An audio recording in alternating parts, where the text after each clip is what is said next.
everyone. Thank you for attending this workshop. Today we're here to talk about procrastination and what in the world to do about it.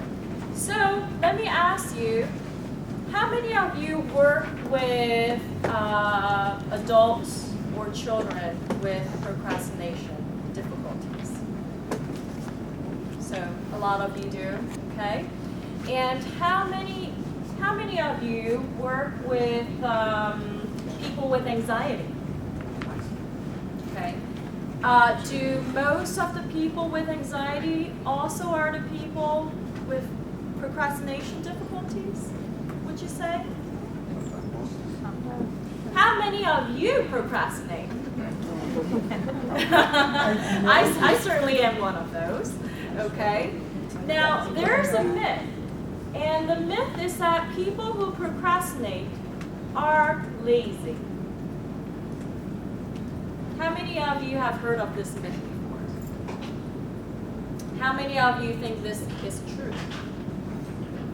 Okay, so what I'm here to do today is to explain to you why people procrastinate and why it's absolutely not because of laziness, okay? And then we're going to talk about, well, how can we help these people? And then we'll break into the workshop part after the break and go through some of the goals that you guys have and determine strategies to help you achieving those goals, hopefully within 2016, right?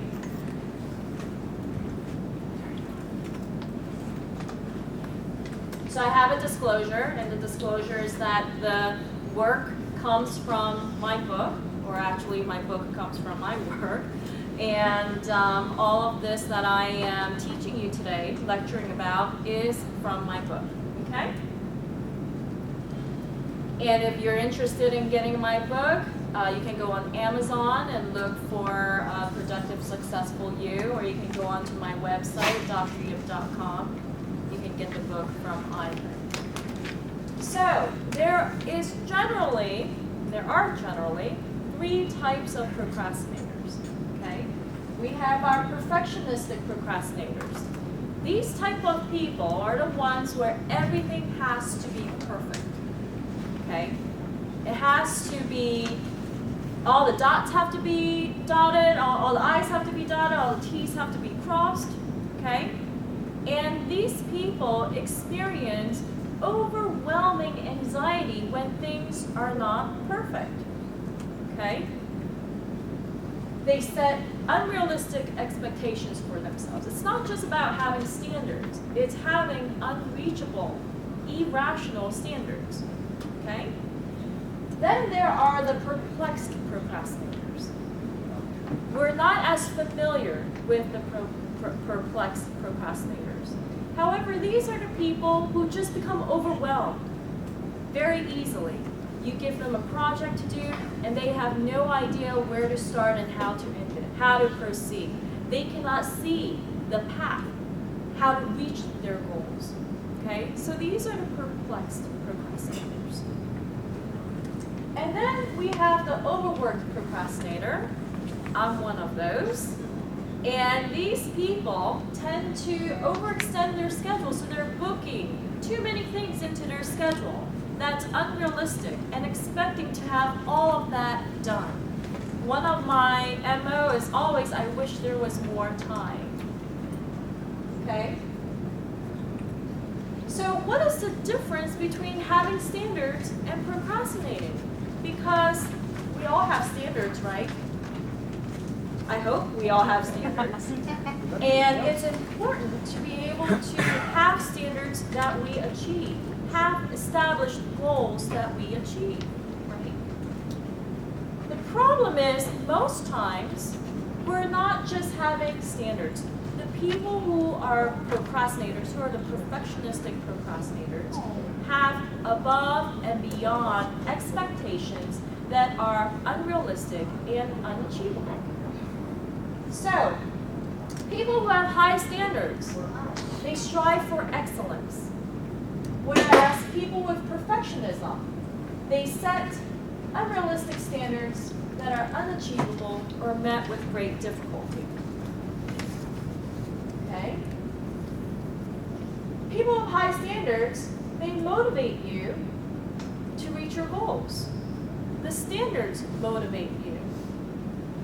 Whereas people with perfectionism, they fear imperfection, which leads to the intense anxiety and procrastination, which is another word for avoidance, right? That which you fear, you avoid. If you fear failure, you're going to avoid failure. Another aspect of people with high standards, they have high levels of productivity, whereas people with perfectionism have high levels of procrastination. Also, people with high standards, if they make a mistake, it's opportunity for learning, right? In fact, what did Thomas Edison say? I didn't fail. I just figured out 100 different ways why it didn't work. Right? Whereas people with perfectionism, oh no, failure is a big no-no. Failures and mistakes are not okay. And that's what they fear, and that's what they avoid. Another aspect of people with high standards, they're satisfied when the tasks are achieved. So there's a sense of internal, innate appreciation of the achievement. Whereas people with perfectionism, they're disappointed when their tasks are not perfect. Okay? It leads to significant disappointment. And one very important factor between people with high standards versus people with perfectionism, people with high standards are intrinsically driven. And what does that mean? What does it mean to be intrinsically driven? Does anyone have any ideas? Their own approval is what matters more than others. Yes. It's I'm doing it because of my own satisfaction, because of my own preference. Whereas people with perfectionism, guess what? Is it intrinsic? It's more extrinsically driven, meaning they're doing it to receive validation from external sources. Okay? If we think about, for example, we have a lot of research that shows when children are really, really young and they're reading, they enjoy reading for the sake of reading. And then we have some people who then started these book clubs and rewarded kids for reading. Okay? You now get a star for every book you read. And after a certain number of stars, you get a reward. What do you think happened to these kids who naturally enjoyed reading? What happened to their enjoyment of reading? It went up or did it go down? It went down because now, I'm supposed to be rewarded for reading, right? Why should I read if I'm not getting a reward for it? Even if we look at schools today, sports today, and I have no idea what's going on with this generation of parents and kids, where every single kid is just being rewarded for doing nothing. Just by being at school, you get a star.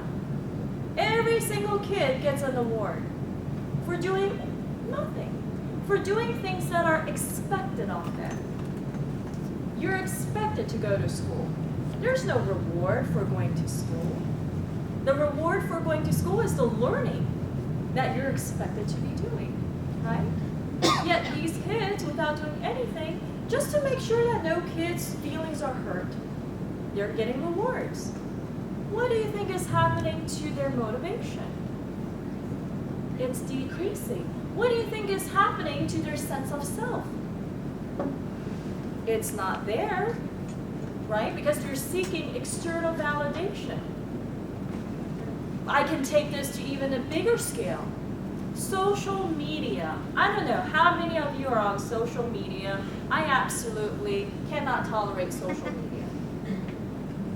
Especially the people who are there to get validation. Okay?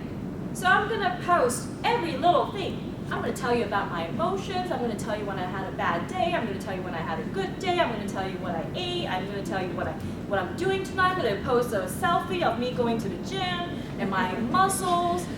I'm going to post everything. Why are people doing that today, especially the younger generation? What are they seeking? Validation. Our world has become a place where people are learning to seek validation from external sources rather than from within. And how are we going to learn that we are worth it, that we can do it, that we have the ability? Not by getting as many likes as possible, not by getting as many followers on Instagram as possible, right? And when it comes to procrastination equals avoidance, right? Avoidance of what I think I cannot do. What do you think is necessary to make sure that you feel that you can do it? You need intrinsic drive, okay? So let's talk about anxiety and what in the world it is. This is your classic vicious anxiety cycle. So, we all start with having fears. And fears, are they usually rational? Most times fears are not rational. Unless there really is a saber tooth in front of you, okay? And you need to survive.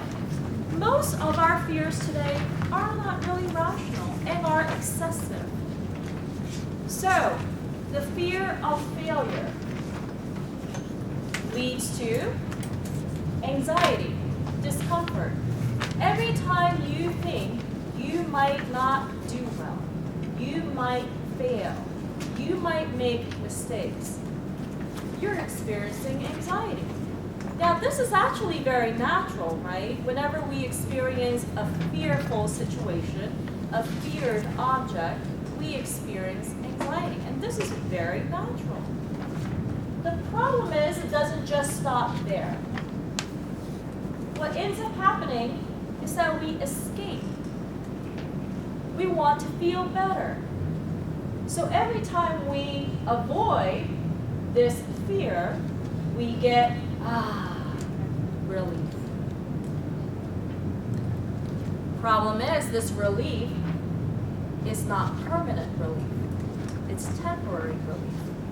And before you know it, guess what? You're going to encounter another feared situation, another feared object, and you're going to feel uncomfortable again. And what's going to happen? You're going to want to escape again because it's natural to want to escape that which we fear. And we get relief again. With this cycle, what do you guys think is the problem here? Is the problem the fear, the anxiety, the escape behavior, or the relief? Escape behavior, right? And here's another metaphor I like to use. Let's say you have a headache. Okay, the headache is the feared situation, the feared sensation. And when you have a headache, you're going to feel uncomfortable, discomfort, pain. What is it that most of us do when we have a headache? Advil, right? We take an Advil. That's our escape behavior. I do not like to feel a headache. I'm going to take an Advil. And what does Advil do for you? Relief. Now, does that mean the headache is gone forever and ever? It's gone for good? No. You're going to have a headache again. The next time when the headache comes, you're going to feel uncomfortable again. And what is it that you're going to do? Take another Advil. What if, though, this time, or take a what? Tylenol. Take a Tylenol, okay. Well, that's a good statement. Let's say that this time you run out of Advil and you only have Tylenol. So you go and take a Tylenol, however, Tylenol did not give you the relief. It did not work for you. So you're gonna suffer the headache, right? Suffer from it for a while before it goes away on its own. Headache comes back next time. You're feeling uncomfortable. Now let's say you've replenished your medicine cabinet with Advil, and you have a choice, Advil, Tylenol. What are you going to take? Advil. Why? Because it worked. Go to see your doctor. You can go see your doctor for a simple headache. Why not? Spend hundreds of dollars for a simple headache, right? Okay, so again, the relief reinforces the behavior of taking Advil. So this is the problem, and this is where we have to break this pattern, okay? We talk about motivation. And again, motivation is dependent upon our intrinsic drive. It's dependent upon our morale, which means your belief in yourself that you can actually achieve what you set out to achieve. Okay?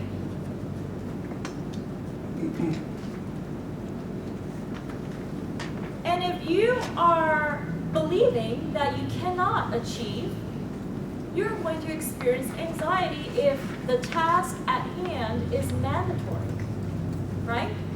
So those of us who remember going to school, maybe you're already feeling anxious just from thinking about going back to school, right? You have a paper, a final exam paper, and you have 1 week to complete that paper because you waited to the last minute. And you don't feel that you can do it. I don't feel that I can complete this 20-page paper within 7 days' time. I have no time.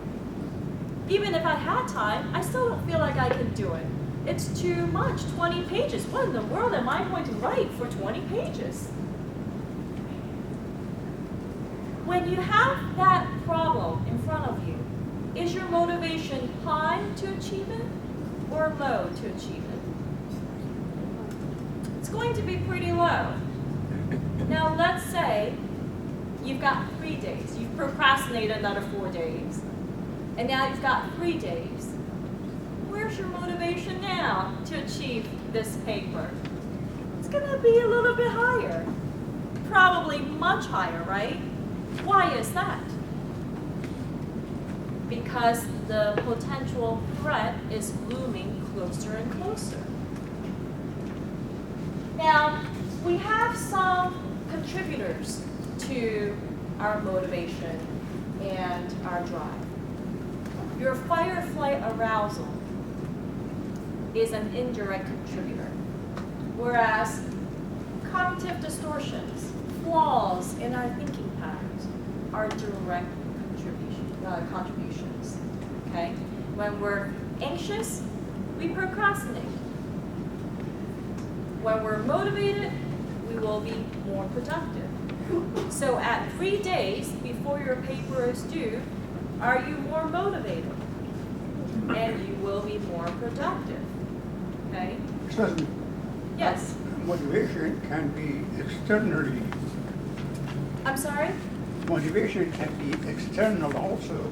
Of course. Yes. Because you have the internal locus of control and external locus of control. Absolutely. Like this situation, if I want to pass this test, or if I want to pass this class, I better get this paper done, right? However, external motivators are usually not enough and leads to procrastination more so than internal motivation, right? So if I have to pass this class, and passing this class is what's motivating me to get this paper that I don't believe I can get done, I'm going to wait till the very last minute. And when I wait till that very last minute, my motivation will be increased, yes, Why though? Because the threat is looming closer and closer, right? Whereas if I was internally driven, I want to get this done and I can see how I'm going to get it done and I know exactly how I'm going to get it done. I know exactly what it is that I have to do. I wouldn't wait till 3 days before the paper's due to write a 20-page paper, final paper, okay? So yes, and we're going to talk about, in the second half, exactly what is necessary to make sure that you don't wait till the last minute and end up procrastinating. So let's talk about the indirect contributor first, okay, to motivation and procrastination, the fight or flight arousal. How many people remember this? This is your classic saber-toothed tiger, okay? Now, let's say that you walk out of your cave and right in front of you is the saber-tooth. Where is your fight or flight response going to be? Is it going to be triggered? It's probably going to be at an all-time high, right? Why? Because you have this threat right in front of you. And therefore, certain mechanisms happen to motivate your body to either fight or run. Okay? Because you have to survive.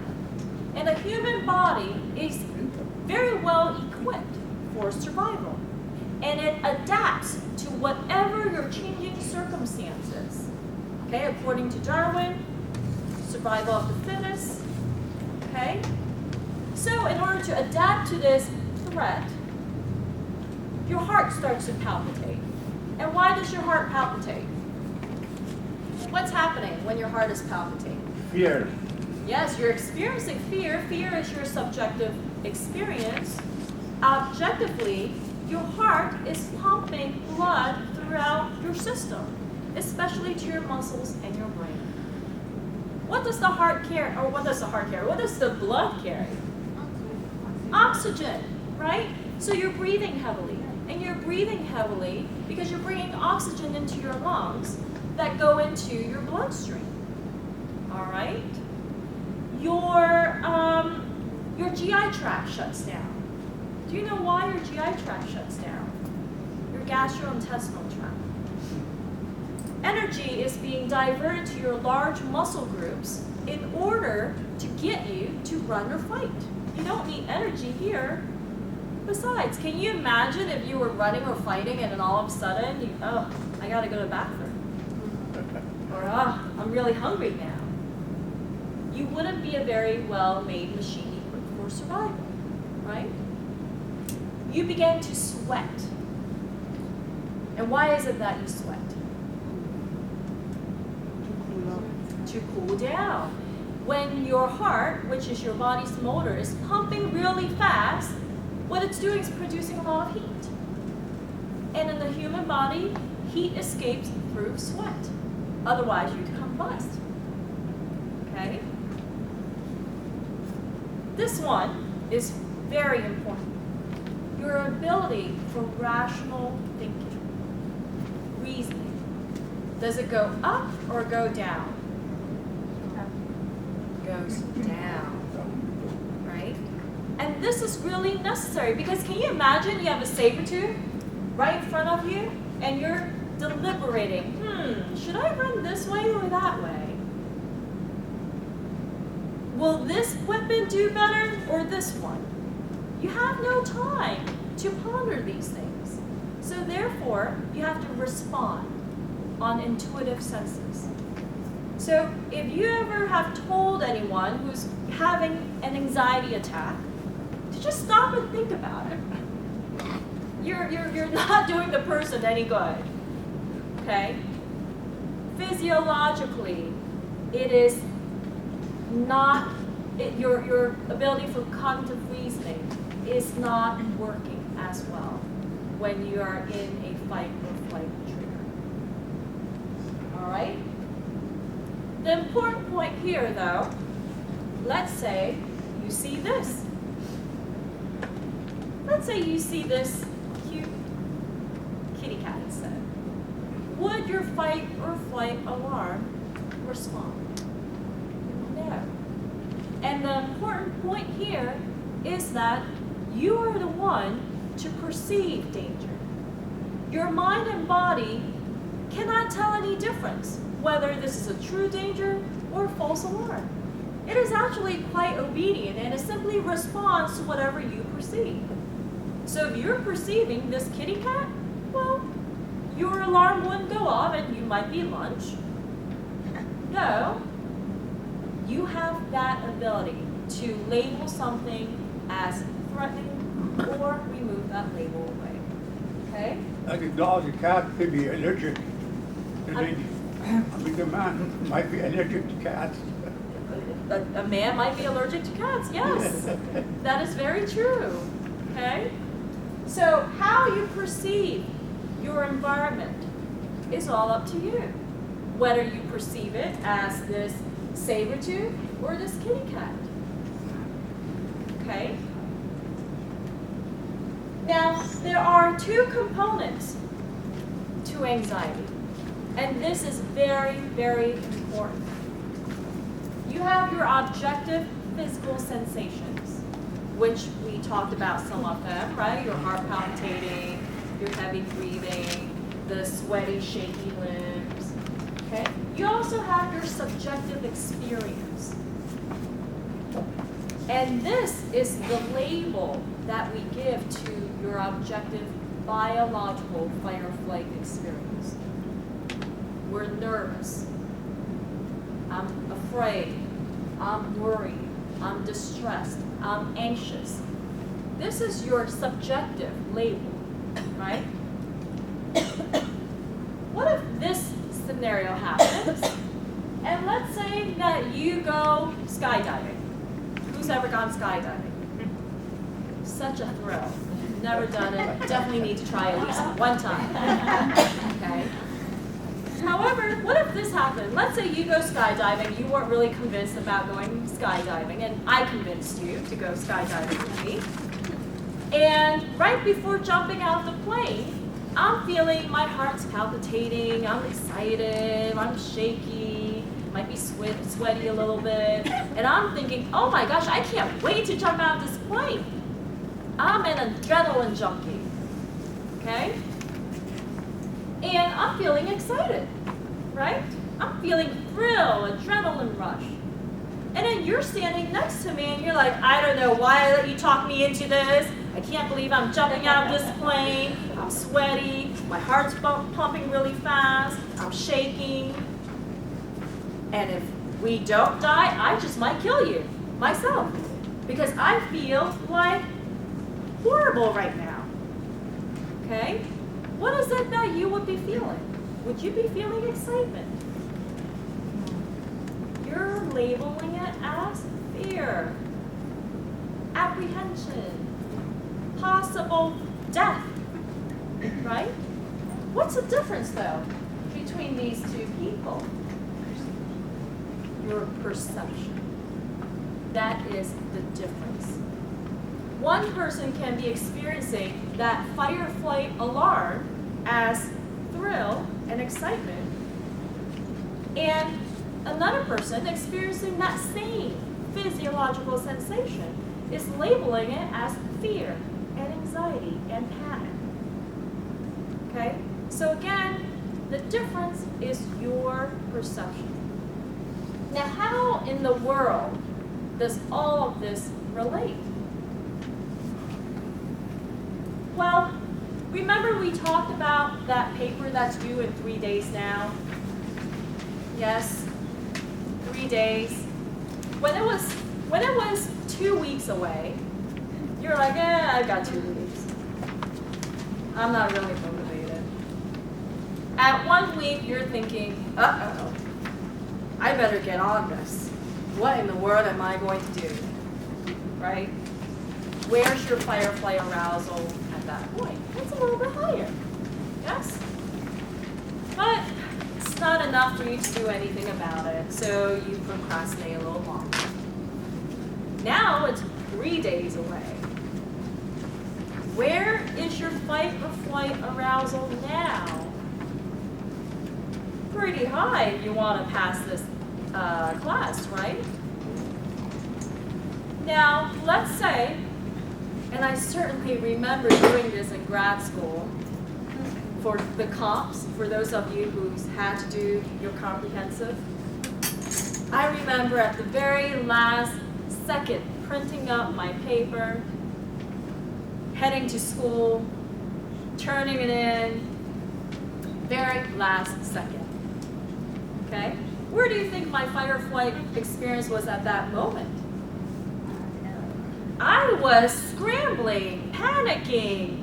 Of course, technology had issues again. Okay?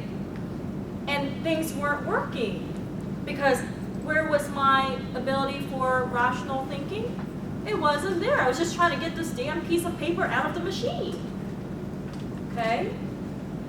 So, your fight or flight arousal is indirectly related to how motivated you are. When the threat is closer, you're going to feel a lot more motivated to survive this saber-tooth.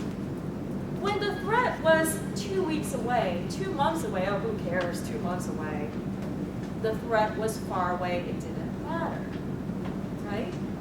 Even if we're to relate this back to the caveman days, do you not think that cavemen knew that there were saber-tooths around? Yeah. No, they're not going to experience a fight or flight because they're somewhere hidden. I don't see it. And when you see it and the threat is close, that's when it becomes more alarming, okay? Now let's talk about cognitive distortions and how they are directly related to your drive and motivation. So many of you know about cognitive distortions. I call these mind traps, because you're literally trapped in specific faulty ways of thinking. All right? So if you have a thought, I always procrastinate, or I'll fail. No matter what I do, I'll fail. What kind of emotions will you be experiencing? Joy, ecstasy? No, you're going to be experiencing worry, apprehension, anxiety, distress, okay? And again, if you're fearing this situation, what are you going to do? Procrastinate. I'm going to avoid this situation because it is threatening. And if you avoid a situation, you end up procrastinating, guess what? It's only going to feed back into reinforcing this belief. I'll fail. I always procrastinate. No matter what I do, it won't work. Right? So the problem with cognitive distortions is that we all have it. So if any one of you come up and tell me, nope, not me, I've never had a cognitive error in my entire life, I would say, well, that in itself, my dear, is a cognitive distortion. Right? Because you just committed all or nothing thinking. So why is it that we all suffer from these flaws of thinking? And the reason being is your mind is either efficient or accurate. Okay? In order for you to be able to think accurately, it takes painstaking time to check and balance your thoughts. And I don't know about you, I'm pretty sure most of us don't have that luxury of time to keep checking our thoughts to make sure they're not full of errors. So we sacrifice accuracy for the sake of efficiency. If you were driving to a grocery store at your home, you know exactly how to get there. You you don't even have to think about how to get there. You know exactly where you have to turn, what landmarks you're going to pass. What if you were driving to the market while you're on vacation, and this is a new space that you've never been to? Are you going to be driving as fast? Well, we all have GPS these days, right? I'm thinking back in the days when we actually had to look at maps and had to get directions, okay? Still, even today, you still have to look at your GPS. Oh, 2.1 miles before I have to make a right. I have to gauge that 2.1 miles, right? So you have to do it slowly. It takes more time because you want to get there accurately. Okay? So this is why we all suffer from cognitive errors. Now, what's important is being aware of it, being able to identify it, and then correcting it when it does happen. When you do recognize the errors in your mind, you're able to correct it. So I have 14 cognitive errors in your handout, and I'm not going to go through any of them, okay? Because they're in your handouts, and we will be going through them more during the workshop part, okay? I will go through 3, because these are the ones that are new that I came up with in my book. One is reverse mind reading, okay? We all know about mind reading, forecasting, fortune telling, jumping to conclusion, right? However, there are people out there who believe that you should be able to read my mind. Okay? In fact, as I'm standing here, I'm thinking women suffer from this a lot, right? With your partners, your spouse. Doesn't he know that I didn't want him to go out tonight? Well, how would he know? Unless you say something, right? Okay. Another is the exceptional rule justification, which is you kind of just make these blatant rules for certain situations, and it doesn't apply to other similar situations, okay?